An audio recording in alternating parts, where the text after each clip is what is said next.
Okay, guys, I know that I'm old and out of touch, but it kind of seems like homeschooling is kind of fun now. I mean, for real, it seems like a pretty fun time. You know, I didn't like all the fluorescent lights in school. That has to be bad for your brain, and these kids are just outside having a hell of a time. But also there's a popular Nazi homeschooling ring in Ohio, and the state's Department of Education says they can't do anything about it. It's like, what's the point of having departments of anything if you can't do anything about Nazis? And sure, homeschooling seems like a nice option for kids with special needs. The beauty of homeschooling anyone with special needs, not just ASD, but anything, is that you are your child's IEP. You are their individualized education plan. You can make the accommodations as you see fit. Or even just kids stoked to learn biology from someone who shares their DNA. But it's also historically a great tactic for getting away with de facto unpaid child labor or neglect, or even abuse. Okay, so which one is it? Is homeschooling a way that I can relive the glory of the late 60s commune while teaching my kid how to spell? Or is it a weird way to create socially awkward fascists? Well, we used to associate homeschooling with Bible-thumping right-wingers. And on the third day, God created the Remington bolt-action rifle. But over the past decade, as rates of homeschooling have exploded, the practice has become more racially and ideologically diverse. Parents' reasons vary from pandemic-related concerns to wanting to provide their kids moral education, to dissatisfaction with academic instruction, to not wanting their precious Jackson with an X to get a swirly.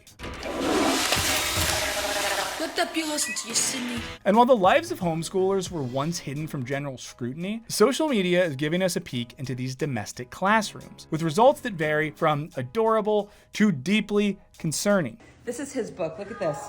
Lamp. Egg. Jar. So is homeschooling a liberating escape from the doldrums of standardized testing and the terrors of dodgeball? Is the trend actually kind of dangerous? And can the rise in homeschooling actually tell us something profound about the direction in which our country is going? John Holt, the father of the modern homeschooling movement, was a childless, composting pacifist, a feminist, a frequent correspondent of Noam Chomsky, and a wannabe farmer turned novice school teacher. I also believe that children of any age should be able to drive a car as long as they can pass the test, and I can't really think of a good argument against that. Let me know what yours would be down below. After becoming disillusioned with his work as a 1950s elementary school teacher, Holt crafted a homeschooling ideology inspired in part by the organic learning environment he experienced on a submarine during World War II. But to understand anything about the eccentric Holt, we need to go back and look at how American public schooling became what it is today. Around the mid-19th century, we see the first hints of the common school as conceived by education reformer Horace Mann. With the Industrial Revolution, support for public education grew, and many states made attendance mandatory, in part to stop parents who wanted to send their children to work in factories. But even if schools offered children an escape from industrial labor, early education was largely run like a factory and prepared most children to spend their lives in factories. As scholars Harmet Sani and Hamid R. Akbia explain, the propertied elites saw universal education as a means of reconciling freedom and order, that is, indoctrinating the newly enfranchised lower classes to buy into the established system. In other words, they taught the kids to yearn for the mines. To that end, schools explicitly perpetuated existing class stratums. A scholar, Eric Scheinman, writes, teachers were responsible for sorting students in a system that was deeply based in classism. Essentially, this consisted of eliminating the undesirables from formal education and redistributing them to the service or vocational fields where they would train to be wage earners or tradesmen. Here's your scientifically selected career. Architect. Mm-hmm. Insurance salesman. Mm-hmm. Salmon cutter. Military strongman. Systems analyst, systems analyst, systems analyst. Systems analyst. All right! In this way, schools replicated the popular theory of social Darwinism, which extrapolated evolution's biological survival of the fittest notion onto society at large to scientifically dubious and pretty up ends. Public schools replicated broader social ideologies, which shape how students relate to society long after they learn their multiplication tables in state capitals. Okay, real quick test. Alabama, go, capital. Great. Oklahoma, state capital, go. New Hampshire, go. One more, Montana, go. If you got all four of those, and be honest, let us know in the comments, and I'll give you a prize, which is just praise and reassurance. So French philosopher Louis Althusser argued that these ideologies are inescapable and that any given ideology represents individuals' imaginary relation to their real conditions of existence. In other words, the stories we are taught about our social reality inform how we exist within and perpetuate that reality.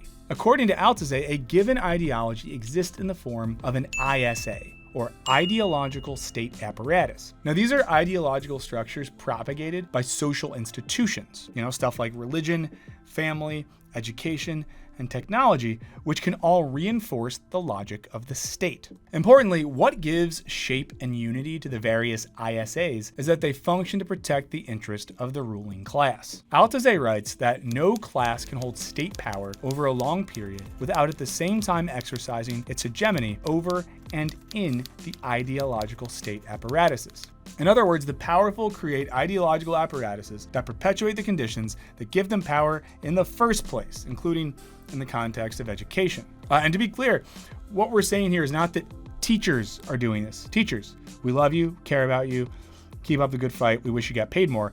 We're talking about structures of education here, largely as dictated by the state. This has real consequences. Althusser notes that ideology interpolates individuals as subjects. And what that means is that the sorts of ideologies that we get exposed to, whether that be in church, in our homes, or at school, fundamentally shape our relations to society and others. They kind of help us understand who we are and what our place in the world is. And they can affect everything from how we think to what we desire. Think about it this way. If you grew up in a certain era in school, you learn that if you just work hard and believe in yourself, you'll make a bunch of money one day. And the point of going to school is to get a good job so that you can make all that money, so that your desires are basically concurrent with what works the best for the flow of capital under neoliberalism. I'm very sorry if that makes you rethink your relation to your fourth grade teacher, Miss Thompson. She was doing her best. According to Althusser, for centuries, religion was the ideological state apparatus maintaining dominant power structures. But with the dawn of the French Revolution, formal education, what he called the scholastic ISA, took over. Now, this made schools the primary space where children learned to become subjects of a particular society. Now, viewed this way, it's not surprising that America's scholastic ISA has, since its inception, perpetuated the underlying logic of the state, usually meaning neoliberalism, American exceptionalism, and individualism. And that's part of why it initially gained collective support. As historian Michael B. Katz argues, public education received popular assent, at least partly because it did not differ from the dominant ideology of democratic capitalism. The school system became a miniature version of the social order. As immigration swelled in the late 19th century, assimilating immigrant children became a central purpose of public schools, leading to policies like banning teachers from instructing students in foreign languages, or requiring Americanization courses, which included forcing immigrant children to anglicize their names. In Althusserian terms, this was part of foreign-born students learning both to become qualified and submissive to society as it is. But of course, because teachers rip, not every teacher was stoked about replicating the dominant social order. The progressive education movement condemned the way that schools functioned as training centers for hardworking little child laborers. And by the 1920s, its proponents made gains with education reforms that prioritized child-centric learning through imagination, flexibility, and self-discovery. This free-thinking approach, coupled with the rise of the teachers' labor movement, eventually collided with 1950s Red Scare anxieties. Progressive teachers around the country were purged from schools in droves, and business interests in public education were aggressively reasserted. Sounds insane, this could probably never happen again, except for today on the stream we watched a thing about in Oklahoma. They're gonna fire teachers if they won't teach the Bible as an historical text that's foundational to America, because the radical left want to take the Bible away. So it's fun how history works, how a thing happens, and then we're like, that's so crazy. They were so dumb back then, and then it happens again, and we're just like, So to quote Marvin Gaye, what's going on?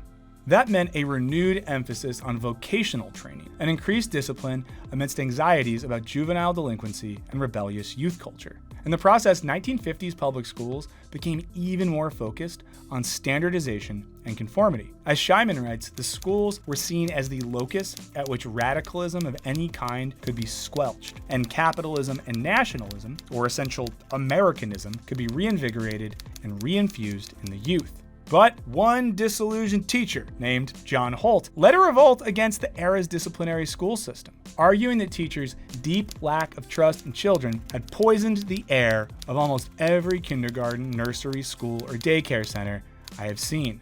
Talk about history repeating itself. We could say that those schools are maybe ideologically poisoned again, but now we added real poison from unchecked fossil fuel production and consumption so that the kids just really have poison air. Shouts to the kids. If my daughter's ever watching this one day and it's after the climate apocalypse and she's still alive and she's like, why did you bring me into this world? I don't know, like narcissism, boredom, a deep desire for someone to love me unequivocally, stuff like that. But after failing to inspire meaningful reform, his philosophy became more radical. He decided that schools should be dispensed with entirely, and the children should engage in largely self-directed learning at home. And he stressed the importance of play and learning how rather than what to think. Holt even called for a children's underground railroad to help young people escape from authorities enforcing truancy laws. And while I bet Holt had the best of intentions when he called the thing the children's underground railroad, maybe he should have gone back to the drawing board on that and just thought of an alt.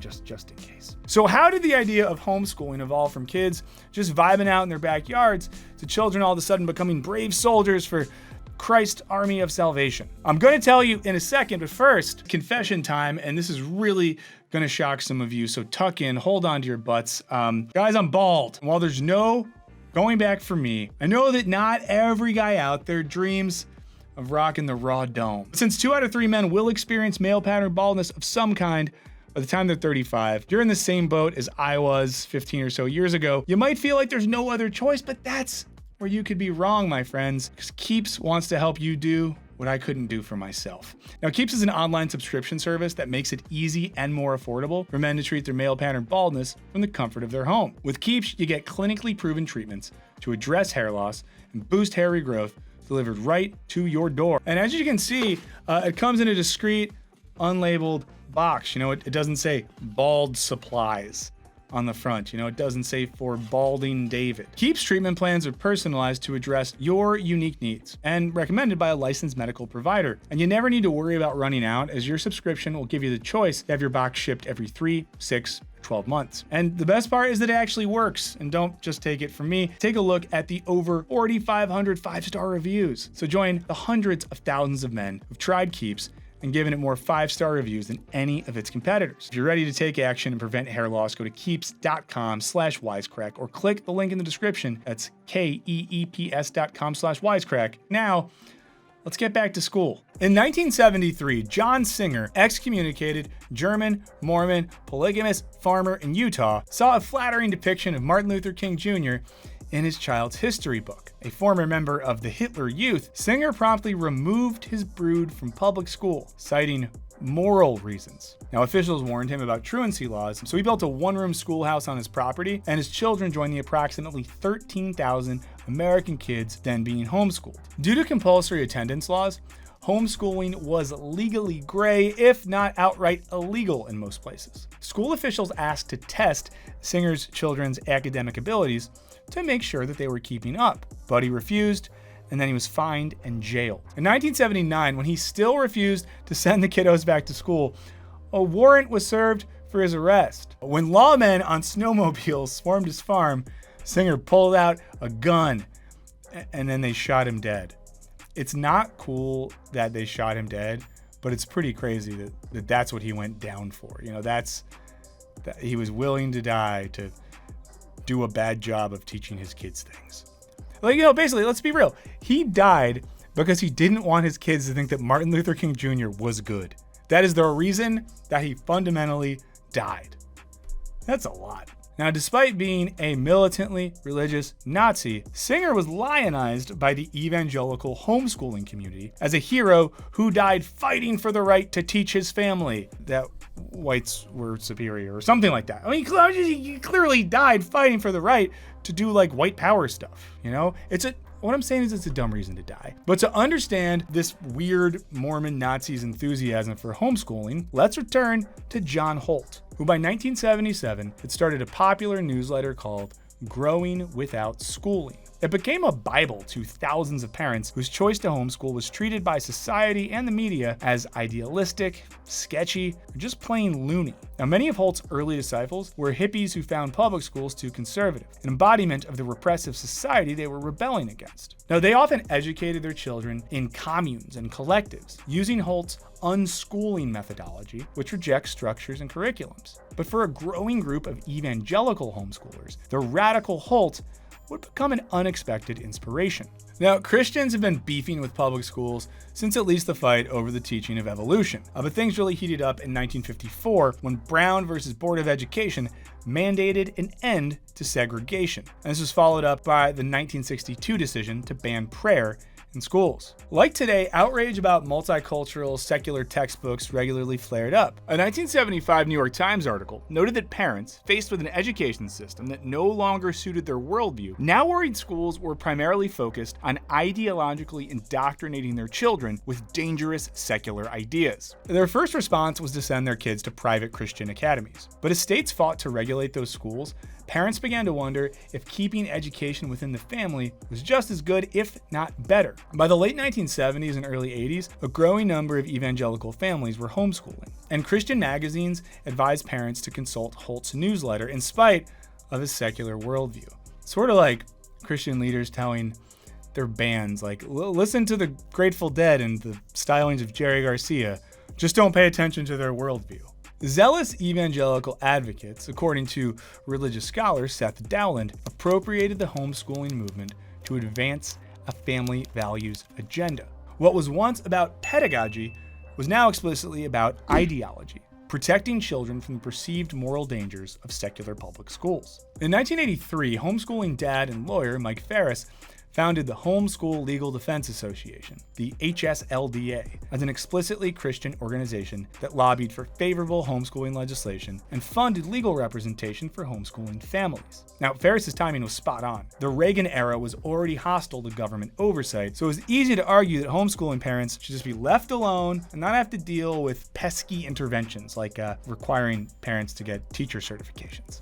The HSLDA was on a holy crusade to protect parents' absolute right to control their child's upbringing. Now, note that the Supreme Court has explicitly ruled that no such parental right to homeschool exists. And that's because the Supreme Court is just good. It's a good institution.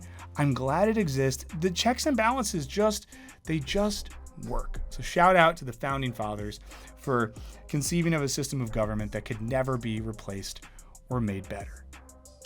Their lawyers used extensive knowledge of every court case surrounding homeschooling to intimidate local administrators, who increasingly tolerated and accommodated parents rather than fight a losing battle. The HSLDA also influenced state and local legislation. One legislative aide in Michigan told the reporter, "I've never seen a lobby more powerful and scary." Now, you might want to laugh at the idea that a homeschooling legal aid lobby could be scarier than the NRA, but consider this. The organization built an immense grassroots coalition of homeschooling parents that over the decades has leapt to action anytime a state considered harsher regulations. Legislators who support such regulation have been bombarded with hostile mail, email, and office visits, including plenty of death threats. And these tactics have worked. Between 1985 and 1992 alone, 25 states passed statutes exempting homeschooled kids from any school attendance requirements. As a result of the lobby's extensive agitating, scholars James G. Dwyer and Sean F. Peters write, today in the vast majority of states, there is no real legal obstacle to parents withholding their children from school and doing whatever they want in terms of instruction at home, including doing nothing. And this lack of oversight is viewed as emancipatory by some. It's no coincidence that both my buddy Ronald Reagan and my guy Donald Trump have promised to dismantle the Federal Department of Education. Because if you know me, I think that's cool and good. And yet, Christian homeschooling replicates some of the very aspects of public education Holt found most objectionable, including strict discipline. Now, popular text in the movement included such titles as Dare to Discipline and To Train Up a Child, the latter of which instructed parents to use tactics like withholding food or giving cold water baths. It's so sad. You don't give kid food. Homeschool advocacy groups distributed thousands of copies to eager parents, who again are often subject to just about zero regulation. The lack of oversight has led to some especially tragic cases of child abuse. And even as recent years have seen increased diversity and decreased religiosity amongst homeschooling families, providing moral instruction remains one of the central reasons parents choose to homeschool, suggesting that the impulse remains significantly ideological in nature. And having doubts about the ideologies being imparted on their children in schools is understandable, especially since the advent of No Child Left Behind under George W. Bush. Public schools have become laser focused on standardized testing and individual teacher accountability, and schools are permeated by corporatization, commercialization, and militarization, just to name a few malignant forces. For my non-American friends there, just so you know, in our public schools, there are often offices for like the Navy, the Air Force, the Army, and then soldiers walk around and try to recruit you to join the military when you're just, I don't know, trying to like get ready for an algebra test or working up the balls to walk over 2 lunch tables and ask someone to homecoming. In recent years, we've seen a more vocal return to some of the ideals espoused by Holt, like the anarchist-infused unschooling. Filmmaker and writer Astra Taylor, who was unschooled and is now similarly educating her own children, advocates for giving young people autonomy, responsibility, and trust. And this probably sounds pretty heavenly to anyone who's ever been reprimanded for whispering in study hall. But cool vibes aside, is there any real danger to the surge in homeschooling besides having to like make small talk with a grown-up homeschool kid at a wedding? Well, possibly, because public schools are just the tip of the iceberg. But first, a little caveat here. We're not going to argue that homeschooling is necessarily good or bad, because there's way too much ideological and practical diversity amongst homeschool models to make any sweeping statements. As Dwyer and Peters argue, its success varies on the teacher, the child, and the environment. It can be a great option or the least bad option for certain families, while for others it can be an explicitly harmful one. Instead, we want to think about what the boom in homeschooling tells us about society at large. In particular, how the privatization of once public resources and services is permeating every aspect of society. Now, as we've established, Holt conceived of homeschooling as an escape from what Althusser would call the scholastic ISA, a system that implicitly upholds values that protect existing structures of power. Holt pushed parents to reconceive of education entirely, to move away from rote memorization that made children obedient future workers, and towards a free-form mode of engagement with the world that eschewed oppressive ideologies. And this might seem appealing to anyone who's ever questioned something they were taught in school. A scholar, David I. Backer, writes, "For educators, students, parents, and everyone else educated in modern capitalist society, it is not a happy thought that schools teach not just respect for persons, but respect for society as it is. As a result, parents to the ideological left or the right of mainstream curriculums are liable to have concerns about what their kids are learning." That's not to mention the growing number of Black parents who choose to homeschool their children rather than have them experience the implicit biases that still permeate public schools, like discriminatory disciplinary policies. As we've seen, early and contemporary radical homeschoolers attempted to enact Holt's vision of structuralist education free of ideology, though Althusser might argue that ideology is ultimately pretty inescapable. In contrast, conservatives saw these same ideological structures as an implicit threat to a different ideological apparatus, the family. We build our own computers, we never go to Hooters, a homeschool family. So these homeschoolers reject the educational ideological state apparatus and then embrace the family ideological state apparatus, in which subjectivity is constituted via membership in the family unit. And like we said before, to be interpolated as a subject this way would mean that your family is the thing that helped you understand the world. It'd be your primary relationship to yourself and the world around you. Now, the irony here is that, of course, the nuclear family has also been shaped by dominant ideologies that serve the state. And even as fewer homeschooling families are teaching religious curriculums, the widespread focus on moral instruction still constitutes a family ethos, viewed as worth protecting for the sake of unity and cohesion. Homeschooling critic Michael Apple calls this impulse cocooning, in which children are shielded from anything their parents deem objectionable or threatening. It's a protective impulse. But for Apple, it potentially compromises a child's ability to learn how to navigate a complicated, diverse world. The book says this book is about 2 male penguins that fall in love What could the intention of this book be? You got two male penguins that are falling in love. And in our society, I'm sure that's not getting at anything. But this cocooning has broader societal effects. As education policy scholar Christopher Luminski notes, homeschooling withdraws not only children, but also social capital from public schools to the detriment of the students remaining behind. Indeed, a growing number of states currently have or are considering policies that give taxpayer money to families homeschooling their children, even as public schools remain woefully underfunded. And if your kids aren't in public schools, you're way less likely to vote for fiscal policies that favor them. In this way, increasingly treating schooling as a private good and personal choice undermines the system's ability to function as a public good for families who can't afford or manage the demanding task of homeschooling. And this matters because while public schools do ultimately serve the state apparatus, they're also one of the few remaining public spaces where people from across class and race divides are able to form community and learn from one another. The social value also applies to spaces like libraries and public parks, which are similarly under attack. And siphoning money from public education doesn't just affect those left behind at under-resourced schools. When successful, public education carries associated society-wide effects, like a well-informed citizenry, lower crime rates, reduced child hunger, just to name a few. As Lubenski writes, we can exit the public schools, but we cannot escape the positive or negative realities of public education as a public good. This desire to retreat from an increasingly demonized public square is hardly exclusive to the realm of education. Apple argues that homeschooling mirrors the growth of privatized consciousness in other areas of society, what they call the suburbanization of everyday life. Apple compares homeschooling to things like living in a gated community, or enjoying recreation in a private park, or neighborhoods hiring private police forces. It creates what Apple calls a security zone that functions both physically and ideologically.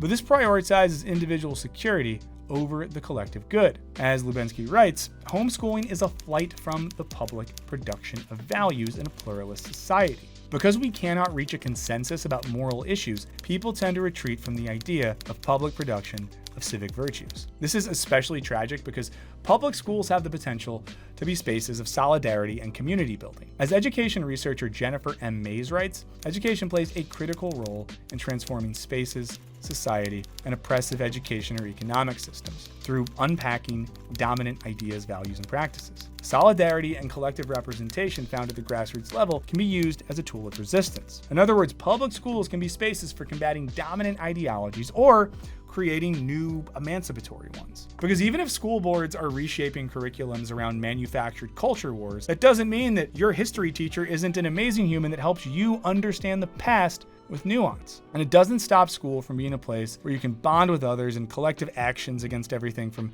systemic racism to gun violence. But for any of that to happen, we need students in schools. As you and your brother walking out of the living room as an act of solidarity probably isn't going to make that big of a political splash. And if you're still not convinced by any of this, it has to be pretty weird to date when you're homeschooled, right?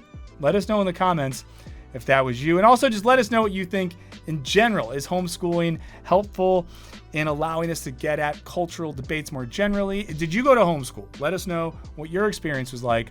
We want to hear it all right down there in the comments. A huge thanks to all of our patrons, especially. Your support helps us keep the channel afloat. I mean that quite literally. If you're interested in joining, there's a link in the description. It gets you early access to ad-free versions of our videos, extra audio and video content, puts you on our Discord server, and so much more. But thank you so much for being here in general, and please do ring the bell to get alerted when our videos come out. If you haven't done that before, please go click that. I'll give you a second. Right, it's right down. Great, thank you so much. That helps us a lot. In the meantime, have a great day. Class dismissed.